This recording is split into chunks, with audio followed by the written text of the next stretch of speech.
My channel. ಇವತ್ತಿನ special ಏನು ಅಂತ ಇಡೀ ವಿಡಿಯೋ ನೋಡಿ ಗೊತ್ತಾಗತ್ತೆ. Hello, welcome to my channel. ಈ ವಿಡಿಯೋ ಎಂದ್ರ ಬಗ್ಗೆ ಆಗಿರುತ್ತೆ ಅಂದರೆ, ನನ್ನ ಮಗಳ ಬರ್ತ್ಡೇ ಇತ್ತು.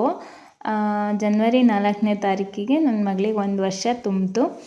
ಸೊ ನನ್ನ ಫ್ರೆಂಡ್ಸು ಬರಬೇಕು ಅಂತ ಇದ್ದರು. ಅವ್ರು ಬ್ಯಾಂಗ್ಳೂರಲ್ಲಿರೋದು. ಆದ್ದರಿಂದ ಬರ್ತ್ಡೇ ಮುಗ್ದು ನೆಕ್ಸ್ಟ್ ಸಂಡೇ ಬಂದಿದ್ದರು. ನೋಡ್ಕೊಂಡು ಹೋಗೋಣ, ಹಾಗೆ ಔಟಿಂಗ್ ಹೋಗೋಣ ಅಂತ ಹೇಳಿ ಎಲ್ಲರೂ ಹೊರಟಿದ್ವಿ. ಚಿಕ್ಕಮಂಗ್ಳೂರು ನಮ್ಮೂರು ಸೈಡೇ ಎಸ್ಟೇಟ್ ಸೈಡು ಒಂದು ಕೆಫೆಗೆ ಹೋಗಿದ್ವಿ. ಎಲ್ಲ ತುಂಬ ಚೆನ್ನಾಗಿ ಬರ್ತ್ಡೇ ಸೆಲೆಬ್ರೇಷನ್ನು ಕೂಡ ಮಾಡ್ಕೊಂಡ್ವಿ. ಬಟ್ ಸಿಂಪಲ್ಲಾಗಿ ಮಾಡಿಸಿದ್ದೆ. ನನಗೆ ಅವಳಿಗೆ ಗೊತ್ತಾದಂಗೆ ಆದಾಗ ಗ್ರ್ಯಾಂಡಾಗಿ ಮಾಡೋಣ ಅಂತ ಹೇಳ್ಬಿಟ್ಟು ಸಿಂಪಲ್ಲಾಗಿ ಮನೇಲಿ ಕೂಡ ಕೇಕ್ ಕಟ್ ಮಾಡಿಸಿದ್ವಿ ಮನೆಯವರೇ. ಆಮೇಲೆ ನನ್ನ ಫ್ರೆಂಡ್ಸ್ ಬಂದಿದ್ರಲ್ವ, ಹಾಗಾಗಿ ಹಂಗೆ ಒಂದು ಡೆಸರ್ಟ್ ತಗೊಂಡು ಅವಳಿಗೆ ಎಲ್ಲ ತಿನ್ನಿಸಿ ಆಮೇಲೆ ಫೋಟೋಸ್ ಎಲ್ಲ ತಗೊಂಡ್ವಿ. ಎಸ್ಟೇಟ್ ಕೆಫೆ ಅಂತ ಮಲ್ಲಂದೂರು ರೋಡ್ ಹತ್ರ ಬರುತ್ತೆ. ತುಂಬ ಚೆನ್ನಾಗಿತ್ತು ಆ್ಯಂಬಿಯನ್ಸು, ಮತ್ತು ಆ ಕಡೆ ನೇಚರು ಸೂಪರಾಗಿತ್ತು. ನಾವು ಹೋಗಿದ್ದ ದಿನ ವೆದರ್ ಕೂಡ ಹಾಗೆ ತುಂಬ ಮ್ಯಾಚ್ ಆಗ್ತಿತ್ತು. ಒಳ್ಳೆ ವೈಬ್ ಸಿಕ್ತು.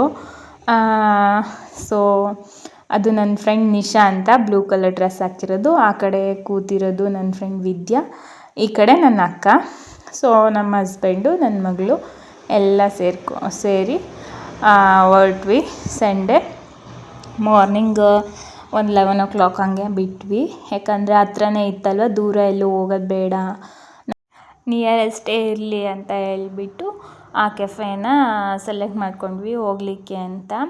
ಸೊ ನನ್ನ ಅಕ್ಕನೂ ಜಾಸ್ತಿ ಜರ್ನಿ ಮಾಡೋಂಗಿರಲಿಲ್ಲ, ಅದಕ್ಕೆ ಹತ್ರ ಇರೋದಕ್ಕೇ ಸೆಲೆಕ್ಟ್ ಮಾಡ್ಕೊಂಡ್ವಿ. ನಮ್ಮ ಮನೆ ಸಿಟಿಲಿರೋದು, ಅಂದರೆ ನಮ್ಮ ಅಮ್ಮ ಅವ್ರ ಮನೆ. ಅಲ್ಲಿಂದ ಅಲ್ಲಿಗೆ ಒಂದು 19 kilometers ಅಷ್ಟೇ, ಏನು ಒಂದು 1/2 hour ಜರ್ನಿ. ಸೊ ಅಲ್ಲಿಗೆ ಹೋದ್ವಿ. ಅಲ್ಲಿ ಎಲ್ಲರೂ ಫೋಟೋಸ್ ತಗೊಳೋದ್ರಲ್ಲಿ ಬ್ಯುಸಿ ಆಗಿಬಿಟ್ಟಿದ್ರು. ಬ್ಯಾಂಗ್ಳೂರಲ್ಲಿ ಬರೀ ಕೆಲಸ ಅಂತೆ, ಮನೆ ಅಂತೆ ಅದೇ ಆಗ್ತಿತ್ತು. ಇಲ್ಲಿ ನೇಚರ್ ಒಳ್ಳೆ ಚೆನ್ನಾಗಿದೆ ಅಂತ ಹೇಳಿ ಫೋಟೋಸ್ ಕ್ಲಿಕ್ ಮಾಡ್ಕೊತಾ ಇದ್ವಿ. ನಾವು 11 o'clock ಹೋದ್ವಿ. 1/2 hourಗೆಲ್ಲ ಹೋದ್ವಿ ಅಲ್ಲ. ಸೊ ಅವ್ರು 1:30 ಲಂಚು ಅಂತ ಹೇಳಿದರು. ಕೆಫೆ ಇರೋದ್ರಿಂದ ಕಾಫಿ ಅವೆಲ್ಲ ಸಿಗ್ತಿತ್ತು. ಬಟ್ ಆದರೆ ನಮಗೆ ಲಂಚ್ ಬೇಕು ಅಂತ ಅಂದರೆ 1 o'clock ಮೇಲೆ ಅಂತ ಹೇಳಿದರು. ಸೊ ಅಲ್ಲಿ ಎಲ್ಲ ಸುತ್ತಾಡಿಕೊಂಡು ಹೇಗಿದೆ ಅಂತ ನೋಡ್ತಿದ್ವಿ. ಎಲ್ಲ ಚೆನ್ನಾಗಿತ್ತು. ಹಾಗೆ ಎಲ್ಲ ವೀಡಿಯೋ ಮಾಡಿಕೊಂಡು ಬಂದ್ವಿ ಊಟಕ್ಕೆ ಅಂತ. ಆಮೇಲೆ ತುಂಬ ದಿನ ಆಗಿತ್ತು. ನನ್ನ ಫ್ರೆಂಡ್ ನಿಶಾ, ಅವಳು ಸ್ಕೂಲ್ ಮೇಟು ನನಗೆ. ನನ್ನ ಮದುವೆಲಿ ಬಂದಿದ್ದು ನೋಡಿ 2 ವರ್ಷ ಆಯಿತು ಅವಳೆಲ್ಲ.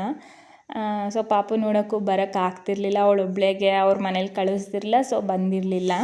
ಬ್ಯಾಂಗ್ಳೂರಿಂದ ಚಿಕ್ಕಮಂಗ್ಳೂರಿಗೆ ದೂರ ಆಗುತ್ತೆ ಅಂತ ಕಳಿಸಿರಲಿಲ್ಲ. ಸೊ ಇವಳು ನನ್ನ ಫ್ರೆಂಡ್ ವಿದ್ಯಾ, ಕಾಲೇಜ್ ಮೇಟು, ಡಿಪ್ಲೊಮೊ ಕಾಲೇಜಲ್ಲಿ ನಾವಿಬ್ಬರು ತುಂಬ ಕ್ಲೋಸ್ ಫ್ರೆಂಡ್ಸು. ಸೊ ಅವಳು ಬಂದಿದ್ಲು, ಮೊನ್ನೆಯಿಂದ ಬಂದಿದ್ಲು. ವೀಡಿಯೋ ಹಾಕಿದ್ದೀನಿ, ನೋಡಿರ್ತೀರಾ ಅನಿಸುತ್ತೆ. ಕಾಲೇಜಲ್ಲಿ ಕೆಲಸ ಇತ್ತು ಅಂತ ಸೊ ಬಂದಿದ್ಲು, ಮೀಟ್ ಆಗಿದ್ವಿ. ಸೊ ನನ್ನ ಸೀಮಂತ ಫಂಕ್ಷನಿಗೂ ಸಹ ಬಂದಿದ್ಲು. ಅವಳ ಹತ್ರ ಅಲ್ವಾ ಇಲ್ಲೇ ಇರೋದು. ಅವ್ರೂರು ಅಜ್ಜಂಪುರದಲ್ಲಿರೋದು. ಸೊ ಬ್ಯಾಂಗ್ಳೂರಲ್ಲಿ ಜಾಬ್ ಮಾಡ್ತಿದ್ದಾಳೆ. ಅಲ್ಲಿಂದ ಅಜ್ಜಂಪುರಕ್ಕೆ ಬಂದಾಗ ಇಲ್ಲೇ ಹತ್ರ ಆಗುತ್ತೆ. ಕಾಲೇಜಿಗೆ ಬಂದರೆ ಹೀಗೆಲ್ಲ ಮೀಟ್ ಆಗ್ಬೋದು. ಸೊ ನಿಶಾನ ಮೀಟ್ ಮಾಡೇ ಇರಲಿಲ್ಲ. ತುಂಬ ಖುಷಿ ಆಯಿತು ಇಬ್ಬರನ್ನು ಮೀಟ್ ಮಾಡಿ. ಸೊ ಅವ್ರಿಗೂ ತುಂಬ ಖುಷಿ ಆಯಿತು ನನ್ನ ಮಗಳ ಜೊತೆ ಆಟ ಆಡಿ. ಅವಳು ಚೆನ್ನಾಗಿ ಆಟ ಆಡ್ತಿದ್ಲು. ಆಮೇಲೆ ಡೆಸರ್ಟ್ ತರಿಸಿದ್ವಿ, ಅದೆಲ್ಲ ತಿಂದ್ವಿ. ಚೆನ್ನಾಗಿತ್ತು ಡೆಸರ್ಟ್ ಕೂಡ, ಟೇಸ್ಟ್ ಚೆನ್ನಾಗಿತ್ತು. ಪ್ರೈಸು ಓಕೆ, ಪೇಯಬಲ್ ಇತ್ತು. ಬಟ್ ಅಂದರೆ ಸಿಟಿಗೂ ಇಲ್ಲಿಗೂ ಹೋಲಿಕೆ ಮಾಡಿಕೊಂಡ್ರೆ ಸ್ವಲ್ಪ ಜಾಸ್ತಿ ಅನ್ನಿಸ್ತು. ಆಮೇಲೆ ಅದೆಲ್ಲ ತಿಂದ್ಕೊಂಡು ಫೋಟೋಸ್ ಕ್ಲಿಕ್ ಮಾಡ್ಕೊಂಡ್ವಿ ಒಬ್ಬೊಬ್ಬರೇ. ಇನ್ನೇನು ಗೊತ್ತಲ್ವಾ, ಹಾಗೆ ಕ್ಲಿಕ್ ಮಾಡಿಕೊಂಡು ಮತ್ತೆ ಇನ್ನೊಂದೆರಡು ತಗೊಳ್ಳೋಣ ಫೋಟೋ ಅಂತ ಹೋದ್ವಿ. ಆಮೇಲೆ ಅಷ್ಟೊತ್ತಿಗೆ ಆರ್ಡರ್ ಮಾಡೋಣ ಅಂತ ಹೋಗಿ ಕೂತ್ಕೊಂಡ್ವಿ. ತಿನ್ನೋಕ್ಕೆ ಟೇಸ್ಟ್ ಎಲ್ಲ ಚೆನ್ನಾಗಿತ್ತು. ಅವರು ಫ್ಲೇವರು ಚೆನ್ನಾಗಿತ್ತು. ಆಲ್ರೆಡಿ ನಾವು ಅಲ್ಲಿ ಕೂತ್ಕೊಂಡು ಆರ್ಡರ್ ಮಾಡೋಣ ಅಂತ ಕೂತಿದ್ವಿ, ಘಮ ಬರ್ತಿತ್ತು. ಸೊ ಚೆನ್ನಾಗಿರುತ್ತೆ ಅಂತ ಹೇಳಿ ಫ್ರೆಂಚ್ ಫ್ರೈಸು, ಬರ್ಗರು ಎಲ್ಲ ಆರ್ಡರ್ ಮಾಡಿದ್ವಿ, ಸ್ಯಾಂಡ್ವಿಚ್ಚು. ಆಮೇಲೆ ಸ್ವಲ್ಪ ಅಂದರೆ ಊಟ ಅಂದರೆ ಮೀಲ್ಸ್ ಎಲ್ಲ ಇಲ್ಲ, ಜಸ್ಟ್ ಈ ಫ್ರೈಡ್ ರೈಸ್ಗಳು ಈ ಥರ ಎಲ್ಲ ಇದೆ. ಬರೀ ಪರಾಟ ಇದೆ, ಆ ಥರ ತಿನ್ಬೋದು ಅಷ್ಟೇ. ಮೀಲ್ಸು ಹೊಟ್ಟೆ ತುಂಬ ಆ ಥರ ಏನಿಲ್ಲ.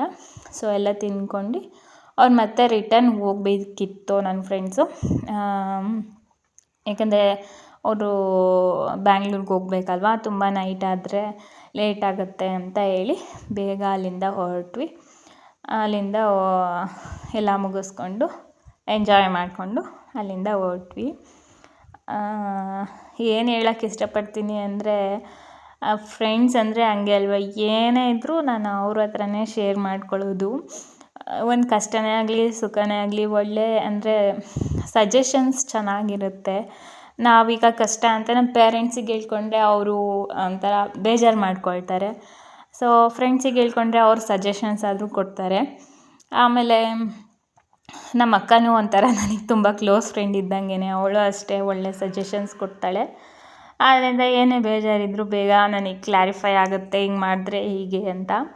ಸೊ ನಿಮಗೂ ಇದೇ ಥರ ಕ್ಲೋಸ್ ಫ್ರೆಂಡ್ಸು ಅಥವಾ ಕಸಿನ್ಸು ಇದ್ದೇ ಇರ್ತಾರೆ ಯಾರಿಗಾಗಲಿ.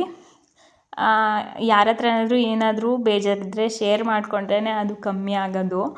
ಇಲ್ಲ ಅಂದರೆ ಅದೇ ಮನಸ್ಸಲ್ಲಿರುತ್ತೆ. ಒಂಥರ ಏನೇ ಕೆಲಸ ಮಾಡೋಕ್ಕೆ ಹೋದ್ರೂ ಕೆಲಸ ಮಾಡೋಕ್ಕೆ ಇಂಟ್ರೆಸ್ಟೇ ಇರಲ್ಲ. ನಾವೊಂದು ಮಾಡ್ತಿದ್ರೆ ಅದೇ ಒಂದಾಗುತ್ತೆ, ಇಲ್ಲ ಮಾಡ್ತಿರೋ ಕೆಲಸ ಕೆಟ್ಟೇ ಹೋಗುತ್ತೆ ಆ ಥರ.